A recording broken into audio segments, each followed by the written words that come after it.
Man, this farm is getting worse every time.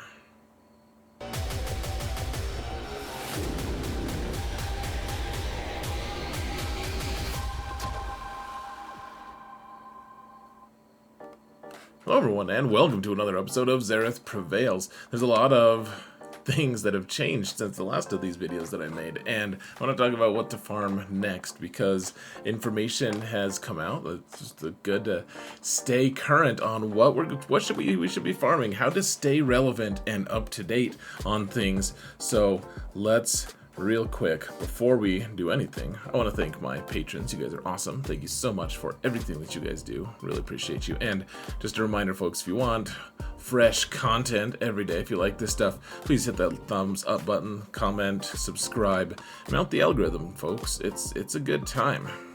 It's not getting worse every time. It's getting worse every... Oh, it's not. Dude, you gotta... quiet. Alright, let's get going, folks. So, new factors since the last of these videos that I made, which was actually last month, though it was kind of earlier in the month, so we have a lot of new stuff. Galactic Legend Leia requirements are fully announced now, folks. We know what she needs, has a lot of really good overlap with a lot of different Galactic Legends and even Galactic Legend level ships. Leviathan is out, it's fixed, we have data on if it's good or not, so we should figure out if we should be farming, working on that, or if we can just ignore it. Beskar Gideon, well, we assume it's Beskar Gideon, but it's the new enhanced version, which we'll talk about in a little bit. He's been announced as the next Conquest character after Malicos, despite the fact that we still have one more Conquest of Malicos unlock, and then we also have more raid information for Endor to it's more definitive on things so that we can make better plans. So our main goal, as always, is to get as much stuff as we can, folks. That means as much loot, as many rewards as we can. What's going to be the biggest reward for our efforts? Even if it's not fun to farm a character, maybe it's best to farm that character just because the rewards are going to help us get other characters. We also want to stay relevant because it will stop being able to farm those really cool things and get the most up-to-date awesome stuff if we don't have newer, more current characters. And then we want to be efficient when we can. We want to farm accelerated when we can, but we also need to make sure that we follow the when feasible part of that line, because sometimes efficiency isn't everything, guys. Accelerated farms, they are very attractive, absolutely, and yet you can miss out on a lot of stuff by following that rule hardline. So let's look at what gets us the most stuff, and I've kind of divided this time into what I would consider essential game modes versus like kind of the hobby game modes. Unfortunately, this may change in the future, but right now the GAC and Territory War, the PvP stuff, is just kind of, well, it's there, it exists, it's fine. And it's fun. To me, GAC is the most fun game out of all the game modes, but your rewards are pretty static. You can win about 50% of GAC. You can win a little bit more than that of Territory Wars, and yet the rewards don't really change that much. They're not that different. The more essential ones are Fleet Arena, where you get a huge amount of crystals every single day. You also need to go with the current raid. That's a really important one. The Rise of the Empire's territory battles is very relevant, and if you try harder, if you do better, you get better rewards on all of these, to be clear, folks. I put that as a note, but if you didn't read it, if you're illiterate, or you're just waiting for me to read it to you, there you go. Oh, and Conquest is also incredibly important for staying relevant. So, PvP is king, basically. I mean, Fleet Arena is not PvE, but PvE, it stands for player versus environment, like against the game, not against other players, which is what PvP means. Someone asked me that recently, and they weren't sure, so I wanted to make sure people understood. So PvE is king. Of course, we want to do the Fleet Arena, which is about as close to PvE as you can get for a PvP mode. So Fleet Arena, really important. Conquest keeps us relevant, like I said. And then Rise of the Empire is long term. It's going to be there for years, folks. So the things that we work on for Rise of the Empire, territory battle, you are going to be able to keep collecting those rewards for years to come. There's still so much territory unexplored there, and CG is basically said, yeah, you're going to be here for another 3 or 4 years probably. I don't know, they didn't say that specific thing, but if you look at what they've done in other territory battles, it seems like a pretty safe conclusion to draw from that. And then the current raid, which is the new and up-and-coming Endor raid, is short-term. It's going to have a quick turnaround. We're only going to have it for 8 to 9 months, as CG says, but the rewards are essential. They're going to be shifting. So which one is the main focus? I mean, all of these should be a big focus for us. But how do we divide it? So first, let's look at Fleet Arena, and the real question here is Leviathan worth it? Should you be investing in Fleet Arena? And I mean, well, clearly you should be investing in Fleet Arena, but do you need Leviathan? Do you have to have Leviathan? And the answer is you don't need Leviathan. Right now, if you want to climb an arena, you want to get top spot in your arena shard, you only need Profundity. It'll beat the pants off of Leviathan. And that's not a pretty picture, of course, because we all know that Leviathan should be wearing pants. That just seems like a baseline thing. But Profundity does beat the pants off of it for what it's worth. And Profundity also beats the pants off of all the other fleets. And so it may seem, if your only goal is to get your crystals in arena, you only need Profundity, and that is true. I want to make sure that I stress that. That is true. You don't need Leviathan to climb an arena. The big caveat, there's 2 big things here, guys. First off, if you want to stay relevant in PvP, you're going to want Leviathan. It is the second best fleet out there, at the very minimum, where I'll do a video doing an analysis of the 2, but right now, there's only a couple counters to Leviathan, and if, I mean, one of them is Chimera, and it only has like a 60% win rate, something like that. And the other one is Profundity. It does fundamentally shift the meta for fleets. It really does. And it's very strong. I know that people want to hate it, and I know that there are aspects of it that I don't like either. That's just the truth. I don't love it on some levels. I also don't love Profundity on some levels. I just don't love fleets, but Leviathan's very important. It's the second strongest fleet. It just is. And even with some of its downfalls and some of its bad things. The other piece of it, though, guys, is Leviathan is considered by CG to be the next step. And so when the next fleet comes out, we're going to want Leviathan for that because like right now, Executor's kind of been elbowed aside. They don't want us to use Leviathan, or use Executor against Leviathan anymore. And who knows if Profundity is going to be that or not next time, but I would prefer to be prepared and have the most current relevant fleet if possible. Not to mention, it's a long farm, guys. If you could finish the farm and unlock him, and then just get 10 shards every month, I mean, it'll still take you like a year and a half to farm it anyway, so good to get started now. Conquest, I just made this space so that for future videos like this, if I need to update something on Conquest, we can, but right now, good to go. Get all the Galactic Legends and win, folks. You don't really need anything specialized for Conquest right now. Now, which one is more important between Rise of the Empire territory battles and the raid? And first you want to look at this note on the raid. I'm not going to read it to you guys, but it essentially says that they're switching all of the Mark III currency, all of the good currency for raids from the crate raid to the Endor raid. That means the crate raid will suck moving forward. You're not going to want to do it. As yes, it'll exist in the game. People make this distinction. They're like, no, it's not going away. It's just going to have lesser importance. I'm like, most guilds are going to want to be working on the most recent current raid, and that is not going to be the crate raid. And so for all intents and purposes, the crate raid is going away. The Endor raid is going to take its place as the primary way to get Mark III currency, which is the important, really good currency. Now, which one matters more between Rise of the Empire, territory battles, and the raid? And honestly, this is fairly obvious if you really just think about it. Rise of the Empire, if we want to prioritize one instead of the other, which one should we work on? The thing is, Rise of the Empire is going to maintain getting you the same star level.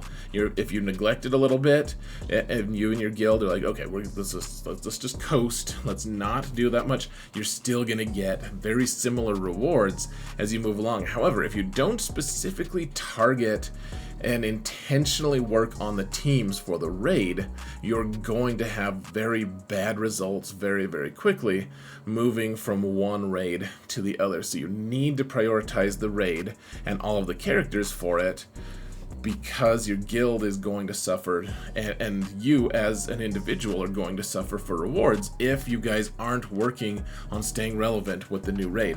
Whether or not you like it is another question. You can feel cheated, you can feel frustrated. I'm not here to tell you about that. I'm here to tell you if you don't work on the new raid stuff, you're gonna get screwed, or your guild is, and therefore you eventually will be screwed. Now the raid, when are we gonna get the new raid? According to CG, it's going to be the fall/end of the year, and the best guess that any of us have been able to come up with is it'll be right around the 8-year anniversary in late November. That seems like a good kickoff point to me, though CG didn't consult with me, so I have no idea. That's when I kind of think it's going to be, though, is the new raid is going to be right around then.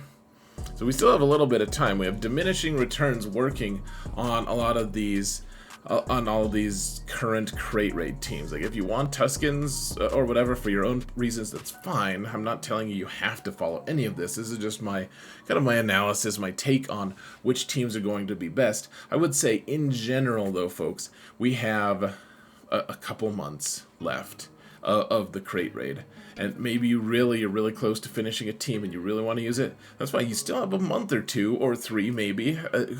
We don't know. CG's being nondescript about this stuff. It could be October, it could be November, like I said. Honestly, I wouldn't be surprised if it was late October either. But I would stop working on Tuscans, even though Tuscans are good in a lot of different places. Well, in PvP places. Jawas have never been good.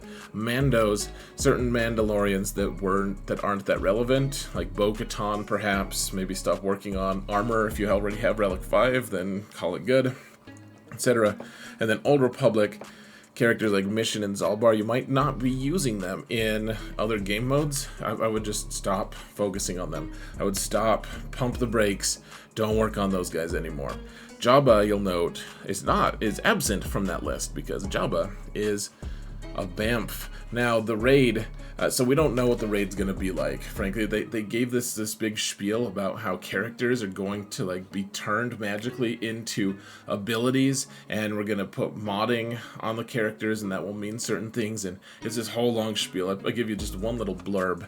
It's probably like 1/5 of what they told us about it, but it's confusing enough, and they've been nondescript enough about it. We don't know what specific characters are going to be good, but if you look at the specific teams that you can be working on, essentially it's going to be like the Galactic Legend Leia team, CLS, Rebels. There are going to be a hodgepodge of other Rebels that you could work on. Ewoks are all there, and then most of the Imperial Trooper characters are in there as well. So Imperial Remnant specifically, all 5 of them are on that list as well. And I'm guessing the Beskar, whatever his name is, Gideon, is going to be there too. So what's safe to farm for the raid? And so obviously if you want to be working on Galactic Legend Leia, which we've talked about this, working on Galactic Legend Leia and like prioritizing her is going to be a really important thing. I put out a couple videos pretty recently talking about why we should be working on Leia. The raid, though, really, I mean, this is a great reason to be working on her. I would not be working on Ewoks other than Chirpa, Wicket, Nisa, because those 3 are requirements for Leia. So those might end up being just the 3 that we want. I'm not saying that no other Ewok will be good with the raid. All I'm saying is I wouldn't assume anything at this point. Galactic Legend Leia requirements, though, it's all on the table, because why shouldn't you be working on requirements for a Galactic Legend that you already want and are also going to be relevant in the raid as it is? What else is safe to farm? Imperial Remnant characters, because they're going to form a new awesome squad. And if you guys want to pause and read all of these comments, it essentially just says Dark Trooper is not going to be part of that squad, according to CG at least, but the other 5 is what's going to happen for that squad. And so I underlined 3 of them. The one that's missing, of course, is Scout Trooper, and then eventually the 5th is going to be the Beskar Gideon that you can kind of see silhouetted there. So I think Imperial Remnants are going to be a good team anyways. They're going to be relevant for different reasons, and I think that so even if they're not good in the raid itself, it's going to be a good team, and it's going to be a relevant new fancy team. That's my guess anyways, best as I can tell. Now for Rise of the Empire, we've talked about Rise of the Empire things a lot. There's 3 different options to be able to advance and get more loot there. You can get more stars, which is kind of the headache approach. You can do special missions to get GT2 and 3, which is going to be it's kind of the accepted way of doing it right now. And then honestly, if you work really hard, focus on unlocking Zepho and getting to those missions, that's the one that you really want to go for. Honestly, you guys can go watch this video. I'll link it in the video description as well. I just recently put this video out, and it talks about why farming both Galactic Legend Leia and Jedi Cal it's possible, and it's probably something you want to be doing. So go watch this video, guys, if you want more more specific details. The TLDW, too long didn't watch of that, is you're going to get a lot more Chirotech than you actually think from Rise of the Empire if you go to Zepho, and trying to farm Jedi Cal and all of his requirements is very, very strong as a choice. And honestly, Seer and Baby Cal are probably going to go on that Malicos team anyway, so pretty good choice to be working on Jedi Cal. Even though none of those requirements are accelerated currently, I still think it's very, very worthwhile. Now, in terms of teams that aren't really, that's like, yes, they're great, this is a really cool team, and they just don't have a place right now. They're not relevant to things. Like, Tuskens will beat the hell out of a lot of teams. It's my best defensive team this last GAC week against top 50 players. Like, really, really strong team, and yet only relevant in PvP, which is probably not going to get you the best rewards long term. Similar to Zori, she deletes teams. She's awesome. People get so mad when I say things like, yeah, don't farm Zori, it's expensive, but it's because she doesn't do anything for you other than delete teams in PvP, which is fun, of course, that's awesome, and if you really want that, fine, do it. I don't care. She's just not that relevant to the game at large. And then also, I mean, and this makes me so sad, Afra and her requirements, they're not needed anywhere, that unfortunately, so just stuff I wouldn't recommend. Now Jabba, for all these reasons I listed, very strong choice, absolutely very relevant, still maybe one of the number 1. I would say it's either the number 1 or number 2 Galactic Legend that you should be farming right now. Inquisitors, you don't need them for anything, guys, other than there's a few Rise of the Empire missions, but they make all the PvE missions so easy. They delete things, they do have some special missions, and they delete things in PvP as well. They have some good ships that you can unlock with them. Very, very strong squad. I think you should be prioritizing them if your guild is going to actually be working on them. This is a team that you should be keeping your eyes on for sure. Phoenix, this is such a tricky one for me because they're like almost relevant. So Captain Rex, obviously he's a requirement for Galactic Legend Leia, and so you're gonna have him anyways, but then Phoenix is not really required for anything except for Hera. She's required for profundity, but then the rest of them are pilots, but they're not required for anything, and honestly those ships aren't really needed to make profundity a good fleet. And so yes, they're kind of good and kind of relevant and necessary, but not necessarily that relevant. There's going to be a new show coming out. Actually, the day this is released, it'll come out, and maybe these characters will become more relevant because of that. But I would say they're not really essential, guys. I hate to say that because this team is so fun and so cool looking, and what else are they going to do for you? I don't know. Like, there's if you want to get them all to Relic 8, you can do a Lothal mission for them for a pittance of Conquest bucks or whatever they're called, the tickets or the points, or I like Conquest bucks better. So I mean, at the end of the day, guys, the new stuff is just more relevant. Jedi Cal is more important, or is very relevant. Galactic Legend Leia is very important. There's going to be this Moff Gideon team that's going to be important, probably.